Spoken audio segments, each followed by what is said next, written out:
ପାଣି ଅଛି ନା ଆଚ୍ଛା ନିଜ ପାଣିଟା ଏଟା ସଫା ନା ଇଏ ଅଛି ସଫା ପାଣି ଅଛି ପୁରା ମନେ କର ଏ ପାଣିରେ ମୁଁ କଣ କଲି ଏ ପତ୍ର ଗୁଡ଼ା ଦବା ସ୍ପ୍ରେ କରିଦେବି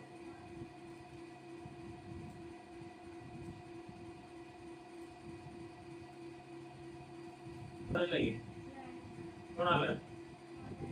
ମଇଳା ହେଇଗଲା ବର୍ତ୍ତମାନ ଏଥିରେ ଆମେ କଣ କରିବା ଆଉ କିଛି ମଇଳା ପକେଇବା ଆଚ୍ଛା ଦେଖ ବର୍ତ୍ତମାନ ସେ କଣ ଧୀରେ ଧୀରେ କଲର ବର୍ତ୍ତମାନ କମ୍ପାଇଲ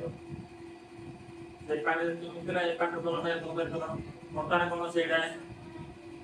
ଭଲ ପାଣି ରହିଲା ନା ଖରାପ ପାଣି ରହିଲା ମଇଳା ପାଣି ହେଇଗଲା ନା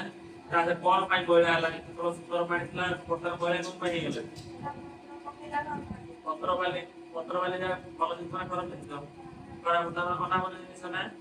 ତାମାନେ ଦେଖ ପାଣି ଯେତେବେଳେ କିଛି ନ ମିଶିଥିଲା କଣ ହେଇଥିଲା ସଫା ହେଇଥିଲା ଯେତେବେଳେ ଆମେ ଅଳିଆ ଆବର୍ଜନା ସବୁ ପକେଇଦେଲେ କଣ ହେଇଗଲା ଅପରିଷ୍କାର ହେଇ ଆଚ୍ଛା ଏ ପାଣି ଆଉ ସେ ପାଣି ଯୋଉ ତମେ ପିଇବୁ ପଡେ ଉଭୟ ପାଣି ବି ତମେ ବ୍ୟବହାର କରିବାକୁ ପଡିବ ତ କୋଉ ପାଣି ବ୍ୟବହାର କରିବ ଆଉ ପୂର୍ବ ଯୋଉ ପାଣି ଥିଲା ନା ଏଇଟା ପୂର୍ବରୁ କଣ ପାଇଁ ହଁ ସେଥିରେ ସଫା କିନ୍ତୁ ଏଇଟା ସଫା ନାହିଁ ଆଚ୍ଛା କଣ ପାଇଁ ସଫା ପାଣି ବ୍ୟବହାର କରିଟା କାହିଁ ବ୍ୟବହାର କରିବ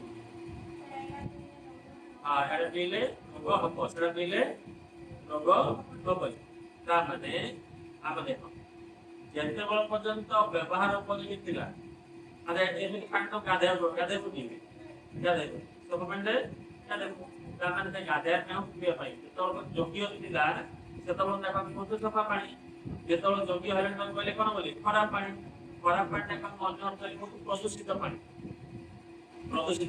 ପାଣି ଆଚ୍ଛା ପ୍ରଦୂଷିତ ପାଣି କେତେବେଳେ କହିଲେ ଯେତେବେଳେ ଏଥିରେ ଅନାବନା ଜିନିଷ ମିଶିଲେ ତ ଅର୍ଥ ଏଠି ଆମେ ଗୋଟେ ଜାଣିଲେ ଜଳରେ ଯେତେବେଳେ ବିଭିନ୍ନ ପ୍ରକାର ଅଳିଆ ଆବର୍ଜନା ମିଶିଲେ ତାକୁ ଆମେ କି ପାଣି କହୁଛେ ପ୍ରଦୂଷିତ ଜଳ ବୋଲି କହୁଛୁ କିନ୍ତୁ ଆମ ଗ୍ଲାସରେ କଣ ହେଲା ବିଭିନ୍ନ ଜିନିଷ ପକେଇଲେ ପାଣିଟା ମଇଳା ହେଇଗଲା ନଦୀରେ ବି ହଉଛି ତ ଆମେ ନଦୀରେ ବର୍ତ୍ତମାନ